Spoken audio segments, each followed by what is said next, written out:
Семьи с детьми освободят от налога при продаже жилья. А вот с полученных процентов по вкладам, наоборот, придется заплатить НДФЛ. В 2022 году вступают в силу сразу несколько изменений в налоговом законодательстве. И не только. Что еще ждет россиян в материале Руслана Батыргареева?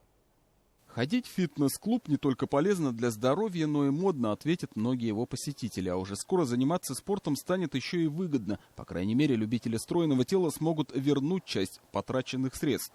Для этого нужно будет предъявить в налоговую договор наш, на оказание физкультурно-оздоровительных услуг и соответствующие чеки. Мы на самом деле рассчитываем за счет этой новости увеличить количество наших клиентов, повысить вовлеченность людей, жителей Уфы в спорт. Налоговый вычет будет применяться к суммам, потраченным с 1 января 2022 года, но получить его можно только в 2023 по итогам поданной декларации, максимальная сумма, с которой возможен вычет 120 тысяч рублей. А вот тем, кто делает банковские вклады, заплатить НДФЛ с полученных процентов придется уже в 2022, так как закон действует уже примерно год. При этом установлен необлагаемый доход.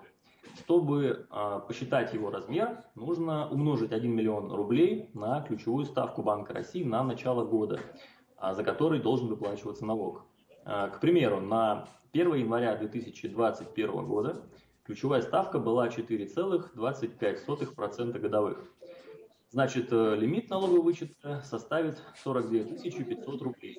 При этом налог начисляется только к сумме дохода сверх лимита. По оценкам Банка России, новшество коснется не более 1% от всех вкладчиков. С 1 января Россия полностью перейдет на электронные больничные. Привычные голубые листки нетрудоспособности окончательно уйдут в прошлое. Оплата будет производиться автоматически. Новый порядок оформления документов затронет также пособие по беременности и родам и при рождении ребенка. То есть со следующего года мы переходим на проактивные выплаты. Что это означает? Проактивные выплаты – это, собственно, выплаты, которые носят беззаявительный характер. Мы, работники Фонда социального страхования, на основании той базы данных, которая у нас есть, мы будем производить начисление и выплату пособий. А вот у автомобилистов жизнь немного усложняется, но это больше касается грубых нарушителей ПДД. С 1 марта 2022 года водителям, которые были лишены прав за пьяную езду, для получения медсправки придется сдавать на анализ кровь и мочу. Изменятся в следующем году и размеры некоторых штрафов. Например, за перевозку ребенка без автокресла вместо прежних 3 придется заплатить 5000 рублей. А вот штраф за опасное вождение вводится впервые. Любителям полихачить придется раскошелиться на 3000 рублей.